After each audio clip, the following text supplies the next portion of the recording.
Mga boss, my goodness! Nagbabalik ulit tayo dito po sa may Lubo, Batangas guys para mag-deliver po ng 10 kVA Brabus USA silent diesel generator. At nakarating na po tayo dito po sa Kubo, Lubo. Yan po ang pangalan po ng staycation na place po na ito. Pag-aari po ni Sir David Perez. Wow. Ayan guys So, kinailangan po niya ng 10 kVA kasi po minsan daw po nagkakaroon po ng mga power outages sa kanila pong area. So, for convenience po ng kanila pong mga guest po dito, nag-avail po sila kaagad ng ating pong generator na ito. Nice. Guys, ang in-avail po niya sa atin is fully automatic. Ayan. Wow. So, ayan guys, kung makikita po niyo, ito po yung kanila pong staycation house.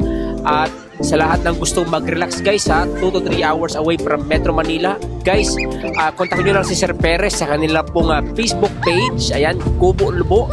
At meron din po sila sa Airbnb guys, pwede kayong mag-book po doon.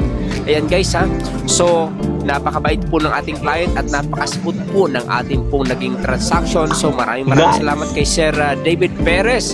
At siya po ay meron pong IT company maliban po sa staycation na business po na ito. So, dito guys, nag-request siya ng payment through credit card. Kaya dinala po natin yung ating pong terminal. At then, umuwi na po tayo. Maraming salamat sir. And God bless po.